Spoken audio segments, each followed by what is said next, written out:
chapter, that is square and square roots, cube and cube roots, and today we will start a new chapter of mathematics, that is fundamental concepts of and operations on algebraic expression, है ना।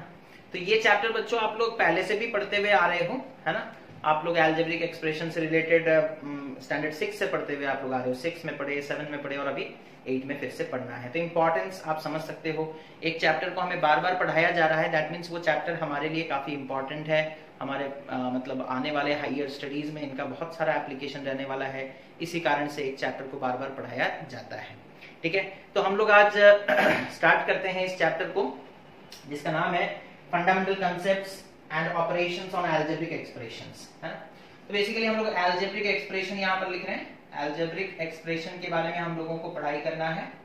Okay, algebraic expression के बारे में हम लोगों को पढ़ाई करना है। I hope the camera is already set. Okay fine. तो अलजेब्रिक एक्सप्रेशन में देखो हम लोग अलग अलग टर्म्स के बारे में जानेंगे। कॉन्स्टेंट्स किसे कहते हैं?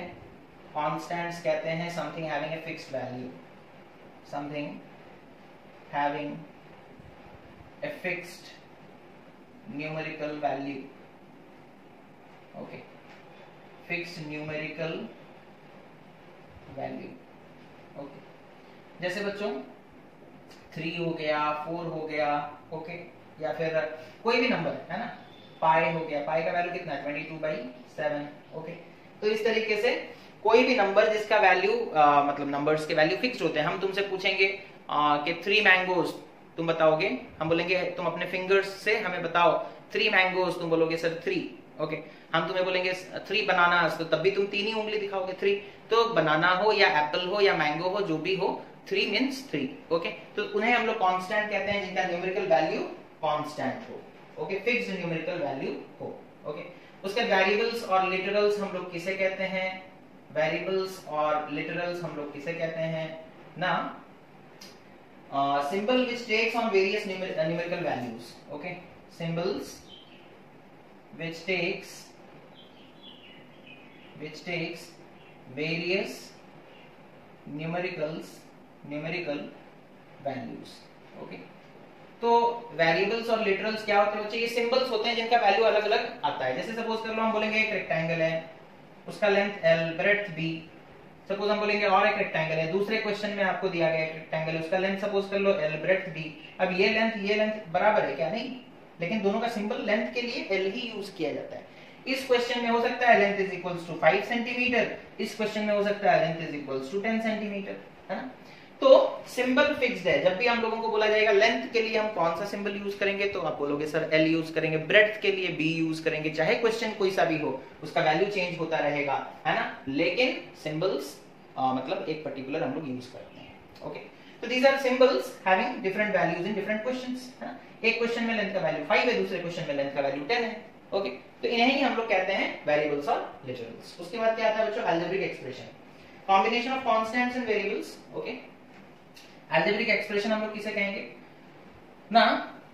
ये होता है आपका कॉम्बिनेशन जिसमें वेरिएबल्स भी होंगे, कांस्टेंट्स भी होंगे और प्लस माइनस इनटू डिवीजन ये सारे सिंबल्स भी होंगे, तो उन्हें हम लोग एक अलजेब्रिक एक्सप्रेशन कहते हैं। अलजेब्रिक एक्सप्रेशन किसे कहते हैं ना? Combination of constants and variables, combination of constants and variables. Okay, combination of constants and variables connected by operations,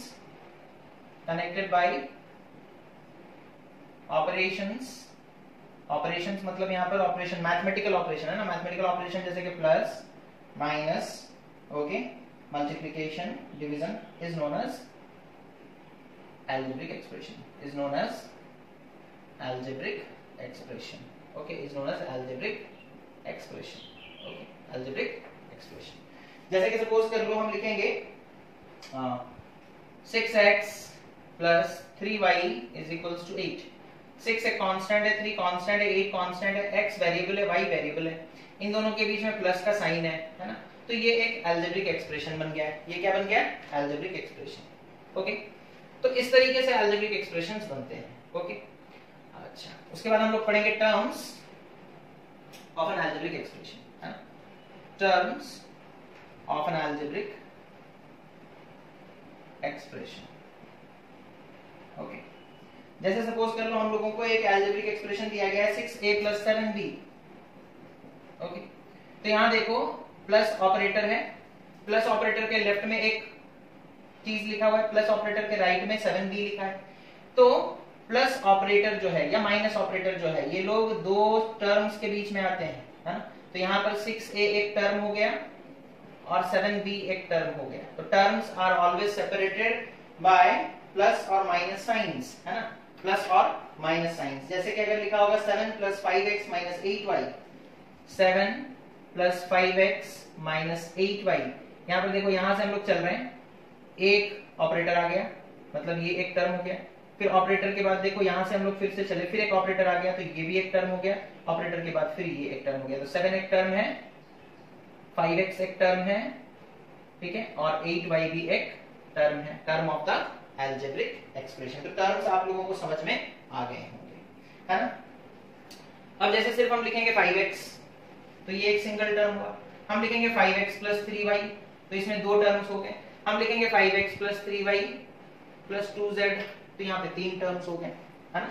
तो इस तरीके से नंबर ऑफ टर्म्स के ऊपर में अगर सिर्फ एक एक्सप्रेशन में एक ही टर्म है तो उसे हम लोग कहते हैं मोनोमियल। क्या कहते हैं? मोनोमियल। दो टर्म्स होंगे, जैसे 5x एक टर्म हो गया, 3y एक टर्म हो गया, तो इसे कहते हैं बाइनोमियल।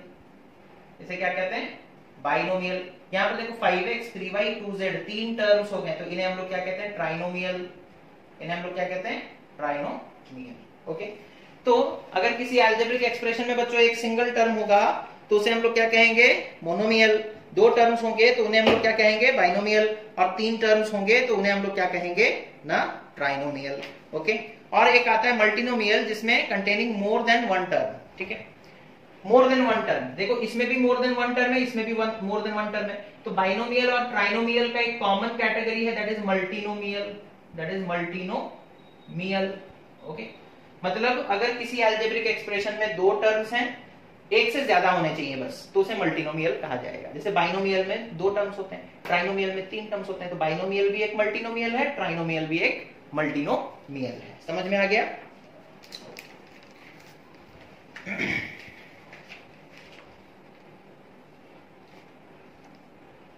ओके, उसके बाद factor of a term. Okay, तो फैक्टर्स ऑफ ए टर्म क्या होता है बच्चों? जैसे सपोज कर लो हम लिखेंगे, अभी फैक्टर्स के बारे में हम लोग लास्ट चैप्टर में बहुत सारा चीज पढ़े थे, है ना। प्राइम फैक्टराइजेशन करते थे, फैक्टर्स निकालते थे, है ना। जैसे 12 एक नंबर है, हमें बोलेगा 12 के फैक्टर्स क्या क्या होंगे बताओ। 12 का एक फैक्टर होगा 1, बिकॉज 12 1 से डिवाइड होता है। एक फैक्टर होगा 2, बिकॉज 12 2 से भी डिवाइड होता है। एक होता है 3, बिकॉज 12 3 से भी डिवाइड होगा। एक फैक्टर होगा 4, बिकॉज 12 4 से भी डिवाइड होता है। एक फैक्टर होगा 6, बिकॉज 6 12 6 से भी डिवाइड होता है। और एक फैक्टर होगा 12। तो इतने सारे फैक्टर्स हो गए। जो भी नंबर्स एक गिवन नंबर को डिवाइड करते हैं वो उनके फैक्टर्स होते हैं, उनके फैक्टर्स होते हैं। 12 का फैक्टर कौन है? 1 2 3 4 6 7 12। 12 1 से डिवाइड होता है, 12 2 से भी डिवाइड होता है, 12 3 से भी डिवाइड होता है, 12 4 से भी डिवाइड होता है, 12 6 से भी डिवाइड होता है, 12 से भी डिवाइड होता है। तो ये सब बन गए 12 के फैक्टर्स, है ना। ये सब बन गए 12 के फैक्टर्स। ये तो नंबर था, इसी के हम लोग बता दिए इस तरीके से। अगर एक अलजेब्रिक एक्सप्रेशन होगा जैसे कि -7x2y -7x2y, अब हमें बोलेगा find the factors. Find the factors. Okay, अब इसमें दो फैक्टर्स होते हैं, एक न्यूमेरिकल फैक्टर और दूसरा होता है बच्चों दैट इज लिटरल फैक्टर, है ना। दूसरा होता है लिटरल फैक्टर या फिर वेरिएबल फैक्टर। लिटरल और वेरिएबल फैक्टर। ओके, तो इस पर्टिकुलर क्वेश्चन में हम लोग देखेंगे तो न्यूमेरिकल फैक्टर कौन है? -7, है ना। न्यूमेरिकल फैक्टर कौन है? -7। अच्छा, -7x2y को हम इस तरीके से लिख सकते हैं, it is equals to -7 into x into y, है ना। अब ये हो गया बच्चों न्यूमेरिकल फैक्टर। बाकी जो बचे हैं उन्हें हम कैसे लिख सकते हैं? एक फैक्टर x होगा, एक बार में एक को लिए। अब दो को साथ में ले लो, x into x x2, तो x2 भी एक फैक्टर होगा। अब इन दोनों को साथ में ले लो, xy भी एक फैक्टर होगा। y को अकेले ले लो, y अकेला एक फैक्टर होगा। तीनों को साथ में ले लो, x2y भी एक फैक्टर होगा, है ना। तो आपको क्या करना है, एक्सपैंड करके लिख देना है। पहले सिंगल सिंगल ले लो, उसके बाद कंबाइन बढ़ाते जाओ, है ना, उसके बाद क्या करते जाओ, बढ़ाते जाओ। ठीक है, जैसे कि हम लोग और एक एग्जांपल ले सकते हैं, और एक एग्जांपल हम लोग यहाँ पर क्या लेंगे, जैसे सपोज कर लो हमें दिया है माइनस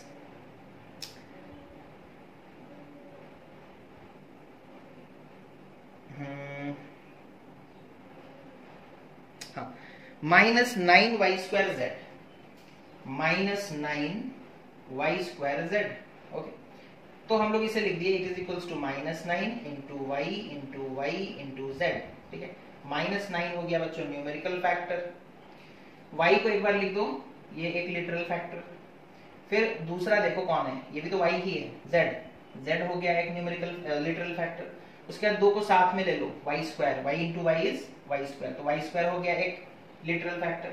उसके बाद इन दोनों को साथ में ले लो, y इंटू जेड, तो yz हो गया एक लिटरल फैक्टर। अब दो वाला कॉम्बिनेशन खत्म, अब तीनों को साथ में ले लो, that is y into Y, that is y²z, ये भी हो गया है। तो इस तरीके से हम लोग अलग अलग फैक्टर्स निकाल सकते हैं, लिटरल फैक्टर्स निकाल सकते हैं। ठीक है, ये गया। उसके बाद कांस्टेंट टर्म तो आप जानते ही हो, है ना, जैसे सपोज कर लो एक एक्सप्रेशन दिया गया है, मान लो x² + y² - 3, x² + y² - 3, तो यहाँ पर 3 जो है वो कांस्टेंट है, 3 जो है वो टर्म कैसा है ना, कांस्टेंट टर्म है। ठीक है, -3 जो है यहाँ पर क्या है, कांस्टेंट, बाकी x तो वेरिएबल है, y वेरिएबल है, नंबर सिर्फ एक ही है, दैट इज -3, तो वही इसमें कांस्टेंट टर्म होगा। तो कोई भी कांस्टेंट टर्म आपसे पूछे तो आप देख लो कौन सा नंबर प्रेजेंट है, और उस नंबर के साथ कोई वेरिएबल नहीं होना चाहिए। अगर वेरिएबल नहीं है तो उसी को हम लोग कांस्टेंट टर्म कहेंगे। ओके, उसके बाद आता है बच्चों कोएफिशिएंट, है ना। कोएफिशिएंट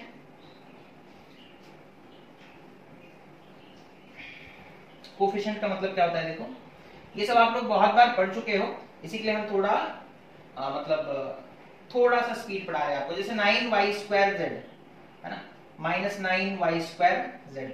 अब इसके दो कोएफिशिएंट होंगे, एक होगा न्यूमेरिकल कोएफिशिएंट और एक होगा लिटरल कोएफिशिएंट। जैसे न्यूमेरिकल फैक्टर होता है और एक लिटरल फैक्टर होता है, तो यहाँ पर लिटरल कोएफिशिएंट। ओके, अच्छा, अगर हमसे पूछेगा इसमें न्यूमेरिकल कोएफिशिएंट कौन है, तो -9, और लिटरल कोएफिशिएंट कौन है, लिटरल कोएफिशिएंट यानी कि न्यूमेरिकल वैल्यू को छोड़ दो, बाकी जो बचा वो लिटरल है, दैट इज y²z, है ना, एक ही होगा आंसर, दैट इज y²z। क्या होगा, y²z। ओके, अगर हमें इसी क्वेश्चन में पूछेगा, okay, what is the coefficient of z, तो जिसका पूछा है उसे छोड़ दो, बाकी सबको लिख दो। कोएफिशिएंट ऑफ z कौन होगा, z को छोड़कर बाकी लिख दो, -9y²। क्या होगा, -9y²। समझ में आ रहा है। अगर हमसे पूछता कि कोएफिशिएंट ऑफ y बताओ, कोएफिशिएंट ऑफ y, अच्छा, -9y² को मैं ऐसे लिख देंगे, -9 into y into y into z. तो वो पूछ रहा है कोएफिशिएंट ऑफ y, तो एक y को छोड़ दो, बाकी सब लिख दो। बाकी क्या बचे देखो, -9yz, तो कोएफिशिएंट ऑफ y कितना हो जाएगा, -9yz। तो जिसका कोएफिशिएंट पूछे उसे छोड़कर बाकी सारा लिखना है आपको, बाकी सारा लिखना है आपको। समझ में आ रहा है। उसके बाद लाइक टर्म्स, उसके बाद क्या है बच्चों, लाइक एंड अनलाइक टर्म्स होगा, है ना, like terms and unlike terms. Like terms जान जाओगे तो अनलाइक खुद ब खुद पता चल जाएगा। लाइक टर्म्स हम लोग किसे कहते हैं, ना having same literal coefficient. Okay, जिनका लिटरल कोएफिशिएंट सेम होगा बच्चों उन्हें हम लोग लाइक टर्म्स कहेंगे, है ना। जिनका क्या सेम होगा, लिटरल कोएफिशिएंट सेम होगा, उन्हें हम लोग लाइक टर्म्स कहेंगे। जैसे -7a² और इधर दिया है 3a²। यहां पर लिटरल कोएफिशिएंट कौन है, a², यहां पर लिटरल कोएफिशिएंट कौन है, a²। तो -7a² and 3a² are like terms. ये लोग कैसे टर्म्स हैं, लाइक टर्म्स। और लाइक टर्म्स को ऐड सब्ट्रैक्ट किया जा सकता है ना, लाइक टर्म्स को ऐड और सब्ट्रैक्ट किया जा सकता है। उसी तरीके से अगर सपोज हम लोगों को दिया है जैसे suppose 6a² - 8b², 6a² - 8b² + 4ab ठीक है। तो इसका लिटरल कोफिशिएंट a स्क्वायर, इसका लिटरल कोफिशिएंट b स्क्वायर, इसका लिटरल कोफिशिएंट ab, कोई किसी से मैच नहीं कर रहा है, सारे के सारे अनलाइक टर्म्स हैं, ऑल आर अनलाइक टर्म्स, और आर अनलाइक टर्म्स। समझ में आ गया? All are unlike terms. Okay, किसी का भी कोफिशिएंट, लिटरल कोफिशिएंट किसी के भी साथ मैच नहीं कर रहा, तो ऐसे मतलब टर्म्स को हम लोग क्या कहते हैं? अनलाइक टर्म्स कहते हैं। ठीक है,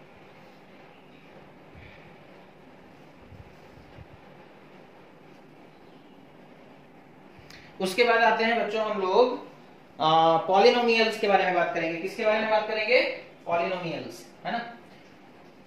पॉलिनोमियल्स अगर आप लोगों को याद है तो बहुत अच्छी बात है, अदरवाइज एक बार रिवाइज कर लो फिर से। देखो यहाँ पर पॉलिनोमियल्स हम लोग किसे कहते हैं? an algebraic expression in which the variables involved,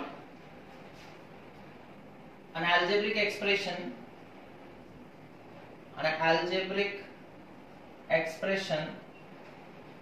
in which the variables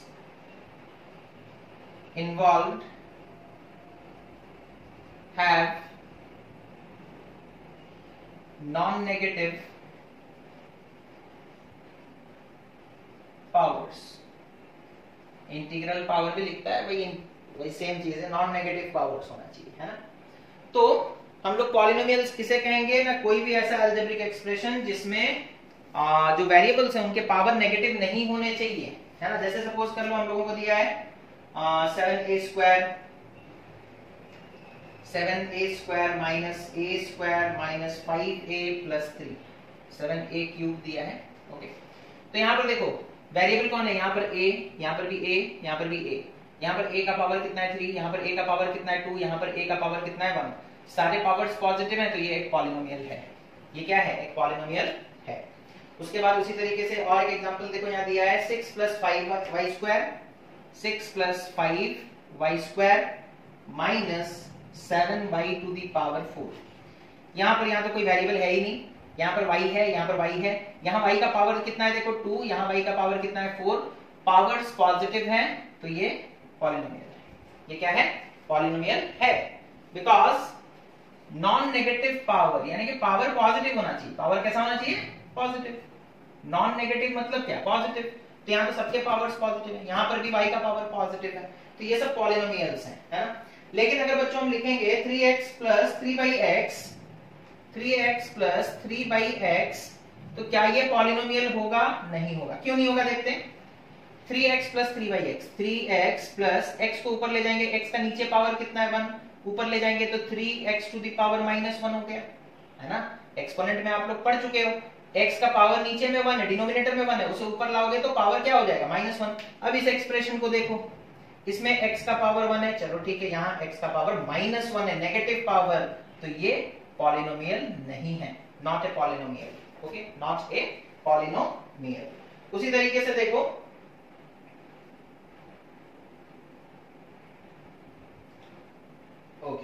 उसी तरीके से देखो हमें दिया है 2 plus 5x to the power 3/2, non negative integral power. Integral मतलब इंटीजर होना चाहिए, पावर इंटीजर होना चाहिए। यहाँ पर पावर 3 है, यहाँ 2 है, यहाँ 1 है, यहाँ पावर 2 है, यहाँ 4 है, ये सब इंटीजर्स हैं, है ना। नॉन नेगेटिव इंटीजर्स हैं, यानी कि पॉजिटिव इंटीजर्स। कैसे होने चाहिए? पावर्स कैसे होने चाहिए? Positive integers, positive integers. लेकिन यहाँ पर ये -1 इंटीजर है, लेकिन नेगेटिव इंटीजर है, इसीलिए वो पॉलिनोमियल नहीं हुआ। अब यहाँ पर दूसरा जो एग्जांपल दिया है, that is 2 plus 5x to the power 3/2 plus 7x square, है ना। यहाँ देखो x का पावर कितना है 3/2, यहाँ x का पावर कितना है 2, ये इंटीजर है, लेकिन ये फ्रैक्शन है। 3/2 क्या है? फ्रैक्शन। क्या वो इंटीजर है? नहीं है, तो ये भी पॉलिनोमियल नहीं होगा। पावर फ्रैक्शन होने से भी बच्चों पॉलिनोमियल नहीं होते हैं, है ना। अगर रूट ओवर लिखा होगा तो भी आप समझ जाओगे पॉलिनोमियल नहीं है। z, जैसे next example z plus 3 root over of z, है ना। वेरिएबल का रूट होगा तो पॉलिनोमियल नहीं। अगर 3 पे रूट होता है तो कोई प्रॉब्लम नहीं है, वेरिएबल पे रूट नहीं होना चाहिए। दैट मींस इसे हम लोग सिंपलीफाई करके लिखेंगे तो 3 into z to the power half लिखेंगे। रूट ओवर मतलब कितना? पावर हो जाता है हाफ, और पावर आ गया यहाँ पर फ्रैक्शन में, तो ये पॉलिनोमियल नहीं होगा। पावर फ्रैक्शन में नहीं आना चाहिए, पावर नेगेटिव नहीं होना चाहिए, है ना। रूट मतलब जो वेरिएबल है वो रूट ओवर नहीं होना चाहिए, क्यूब रूट नहीं होना चाहिए, ये सब, है ना। तो पावर फ्रैक्शन में होगा तो भी पॉलिनोमियल नहीं होगा, पावर नेगेटिव होगा तो भी पॉलिनोमियल नहीं होगा। पावर इंटीजर होना चाहिए और पॉजिटिव होना चाहिए। पावर कैसा होना चाहिए? इंटीजर होना चाहिए और पॉजिटिव होना चाहिए। समझ में आ गया? तो पॉलिनोमियल होने के कंडीशंस क्या है? The power should be positive and it should be N integer. Okay, fraction होगा तो भी नहीं, डेसिमल होगा तो भी नहीं, और नेगेटिव होगा तो भी नहीं। ओके, उसे हम लोग पॉलिनोमियल नहीं कहेंगे। ये पॉलिनोमियल है और ये पॉलिनोमियल है, ये पॉलिनोमियल नहीं है, ये भी पॉलिनोमियल नहीं है, ये भी पॉलिनोमियल नहीं है। है ना? क्यों नहीं है वो समझ में आ गया? बिकॉज यहाँ पावर फ्रैक्शन में है, यहाँ पर भी पावर फ्रैक्शन में है, यहाँ पावर नेगेटिव है, पावर नेगेटिव हुआ या फ्रैक्शन में हुआ किसका? वेरिएबल का, तो फिर उसे हम लोग पॉलिनोमियल नहीं कहेंगे। अच्छा, अगर यहाँ पर ऐसा होता z plus root over of 3 into z, तो यहाँ पर देखो, यहाँ पर z का पावर कितना 1 है, यहाँ पर z का पावर कितना 1 है, रूट 3 का पावर हाफ है। हम लोगों को 3 से कोई मतलब नहीं है ना? हम लोगों को वेरिएबल के पावर से मतलब है। वेरिएबल तो z है, z का पावर यहाँ पर 1 है, तो ये पॉलिनोमियल होगा। ये क्या होगा? पॉलिनोमियल होगा। उसके बाद different types of polynomial, that is linear polynomial, quadratic polynomial. अच्छा, उससे पहले हम लोग बात कर लेते हैं degree of a polynomial. Degree of a polynomial, okay, degree of a polynomial. Okay, degree of a polynomial का मतलब क्या होता है? Highest power of the variable और variables of the variable or variables, okay, of a term of the algebraic expression। तो हमें algebraic expression दिया जाएगा, उसमें वेरिएबल का जो हाईएस्ट पावर होगा उसे हम लोग डिग्री कहेंगे। जैसे यहाँ देखो 7a³ हम लोग ने पहले एग्जांपल लिए थे, 7a³ minus a square minus 5a plus 3, यहाँ a का पावर 1 है। हाईएस्ट पावर कितना है a का? देखो 3, तो इसका डिग्री होगा 3। पहले तो चेक करना है ये पॉलिनोमियल है या नहीं। अगर पॉलिनोमियल है तो फिर डिग्री निकालेंगे। a का पावर 2 भी है, a का पावर 1 भी है, a का पावर 3 भी है। हम कौन सा पावर लेंगे? जो हाईएस्ट होगा। उसी तरीके से देखो, अगर हमें दिया है 6 plus 5y square minus 7y to the power 4, 6 plus 5y square minus 7y to the power 4, यहाँ y का पावर कितना है 2, यहाँ y का पावर कितना है 4, तो डिग्री कितना होगा? हाईएस्ट पावर को हम लोग कंसीडर करेंगे तो डिग्री हो जाएगा 4। डिग्री कितना होगा? 4। अगर मिक्स्ड हमें दिया जाए तो फिर हम लोग डिग्री कैसे निकालेंगे? जैसे सपोज कर लो हमें दिया गया है,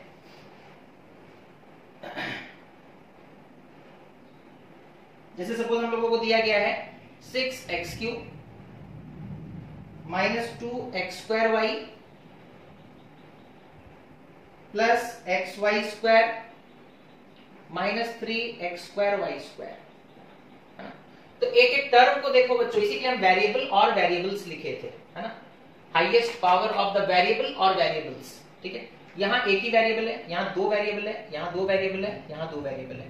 इस पूरे टर्म में वेरिएबल का पावर कितना है? x टू द पावर 3, तो वेरिएबल का पावर हो गया 3। इस पूरे टर्म में x² और y टू द पावर 1, तो 2 प्लस 1 कितना हो जाएगा? डिग्री हो जाएगा 3। x to the power 1, y to the power 2, तो डिग्री कितना हो जाएगा? 3। x to the power 2, y to the power 2, तो 2 प्लस 2 कितना हो गया? 4, तो ये हो जाएगा 4। तो डिग्री कितना होगा? हाईएस्ट पावर को हम लोग लेंगे, तो हाईएस्ट कौन है? 4, so the degree is 4। Degree is 4। Okay, degree is 4। समझ में आ रहा है? तो इस तरीके से बच्चों हम लोग क्या निकालेंगे ना, डिग्रीज निकाल सकते हैं अलग अलग। अगर एक से ज्यादा वेरिएबल्स प्रेजेंट हो तब भी हम लोग निकाल सकते हैं, है ना? तब भी हम लोग निकाल सकते हैं। ओके,